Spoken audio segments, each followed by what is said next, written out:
Hola amigos, saludos cordiales, les habla el ingeniero Derek Quinto de Spectre Ingeniería y en este video vamos a hablar sobre el método de los elementos finitos. El análisis por elementos finitos es un método muy versátil y es el más utilizado en la actualidad por diversos software de cálculos como SAC 2000, ITAX, StatPro y otros más especializados como Abacus y ANSYS. Con este método es posible modelar cualquier tipo de estructuras dentro de las cuatro teorías del análisis estructural: la teoría de sólidos, la teoría de placas, la teoría de vigas y la teoría de pórticos. Es esa gran capacidad y con el advenimiento de las computadoras que es el método por excelencia para la ejecución del análisis estructural. Bien, para comprender el método de los elementos finitos, necesitamos conocer cuáles son los campos del análisis estructural. Existen cuatro campos del análisis estructural. Estos son el campo de desplazamientos, campo de formaciones, campo de esfuerzos y un campo de fuerzas externas. Cada uno de estos campos interactúan entre sí con otros campos. Por ejemplo, el campo de desplazamiento se asocia o interactúa con el campo de formaciones a través de las ecuaciones cinemáticas. Estas ecuaciones cinemáticas no son más que derivadas parciales que se obtienen partiendo del campo de desplazamientos. Dicho de otra manera, el campo de formaciones viene siendo la primera derivada del campo de desplazamientos. Luego, para asociar campo de formaciones con campo de esfuerzo, se establece la ley de comportamiento material. Esto es, establecer las propiedades materiales que corresponden a la estructura, de tal forma que, multiplicadas por el campo de formaciones, obtenemos entonces las ecuaciones correspondientes para el campo de esfuerzos. Y finalmente, pues son necesarias las fuerzas externas, el campo de fuerzas externas, es decir, las solicitaciones que hay sobre la estructura. Lógicamente, si no hay solicitaciones, no van a haber ni desplazamientos, ni deformaciones, ni esfuerzos en la estructura. ¿Cómo se asocia entonces el campo de fuerzas externas con campo de esfuerzos, ¿no? ¿Cómo tenemos esos resultados de fuerza axial, de fuerza cortante, de torsión, de flexión? Esto se hace estableciendo las ecuaciones de equilibrio. Una ecuación de equilibrio estático muy famosa y que nosotros, los ingenieros civiles, conocemos de la universidad, es la ecuación del método de rigidez, ¿no? Fuerza igual a K por U, rigidez por desplazamiento. Bien, eso puede ser un ejemplo de ecuaciones de equilibrio estático. Bien, aquí tenemos entonces las ecuaciones cinemáticas mediante las cuales se obtienen las deformaciones respecto a cada uno de los tres ejes locales de un elemento estructural.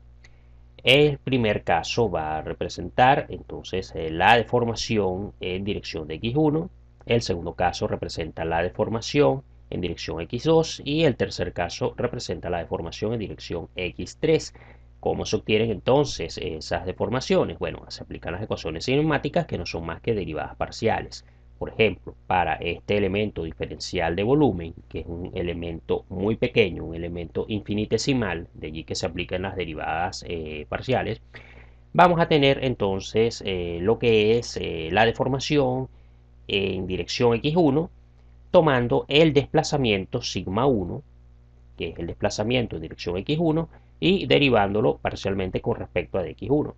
Y luego se aplica la misma secuencia para el segundo caso y para el tercer caso. Es decir, se aplican derivadas parciales, sigma 2 con respecto al eje local x2 y se aplica la derivada parcial de sigma 3 con respecto al eje local x3.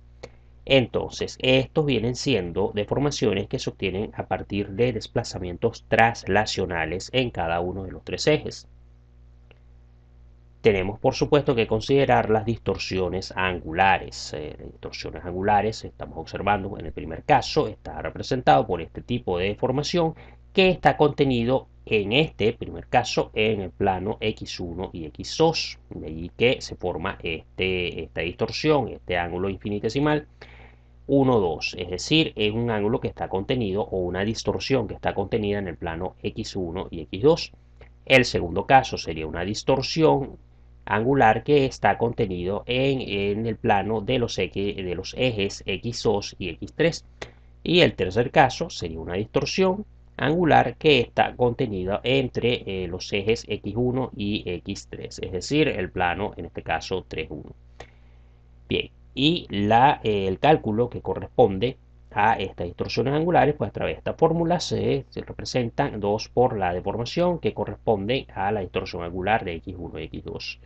Y es la misma situación que se plantea para el segundo y el tercer caso.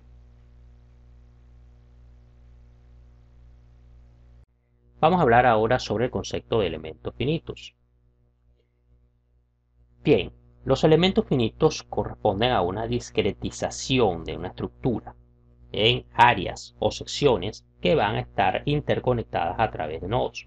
Cada sección, matemáticamente hablando, es un subdominio de una función de interpolación que se llama elemento finito. Es decir, el área de subdominio es lo que se conoce como elemento finito. Bien, entonces aquí ya comenzamos a definir los conceptos básicos. Primero, es necesario, por ejemplo, si tengo una losa de fundación, para yo evaluarla, para yo ajustar los valores que sean mucho más próximos a la realidad o a la solución exacta, vamos a necesitar dividir esta losa en varias áreas, ¿no? En varias secciones. Esa área es lo que representa elementos finitos. El simple hecho ya de delimitar, de fijar esta área, me convierte el espacio de análisis en un espacio finito o en un área finita. De allí el nombre de elemento finito.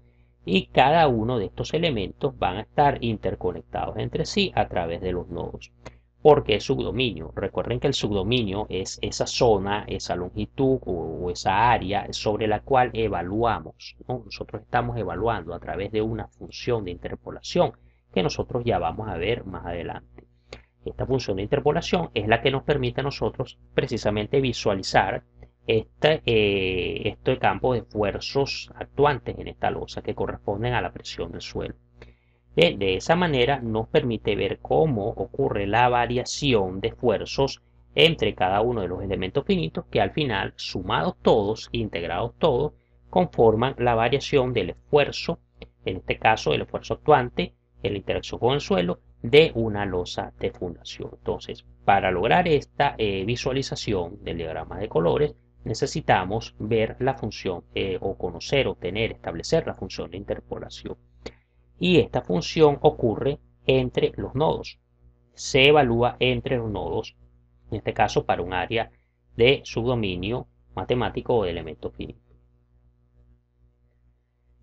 Bien, ¿cómo se aproxima en elementos finitos? ¿Cómo el elemento finito funciona de forma global para aproximarme a la solución? Por ejemplo, yo tengo aquí una solución exacta de una deformada. Esto está establecido por una ecuación de grado 3.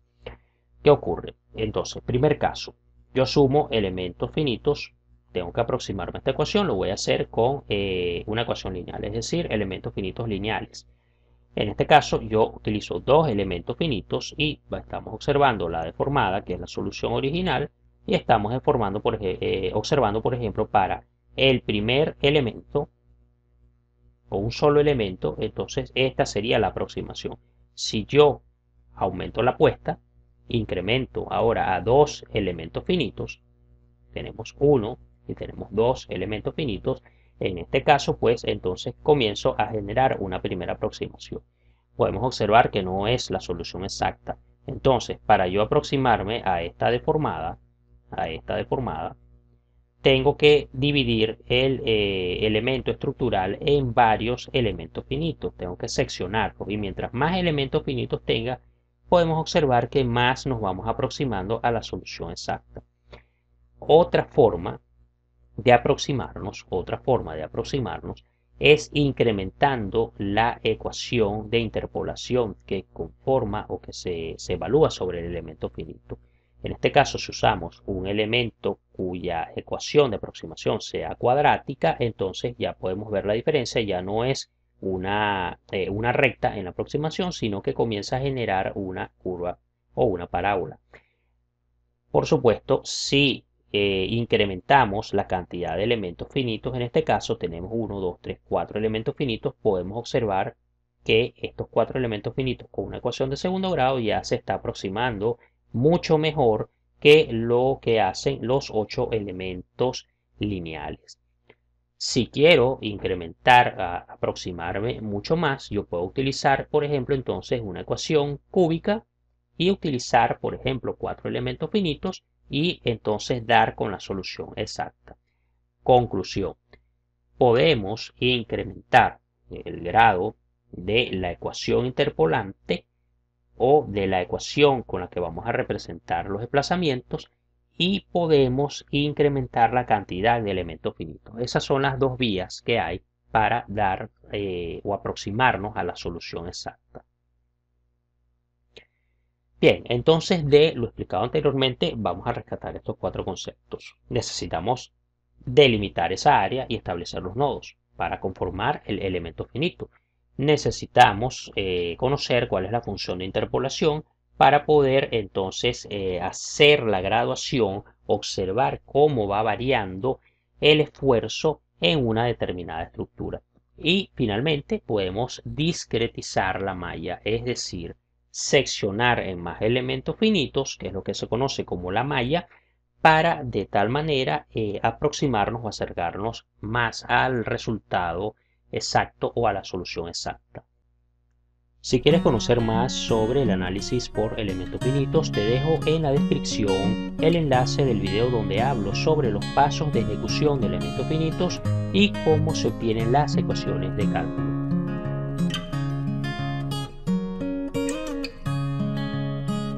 Si te ha gustado este video, te pido por favor nos apoyes con un like y comparte para que llegue a más colegas estructurales. En Spectre somos ingeniería. Nos vemos pronto.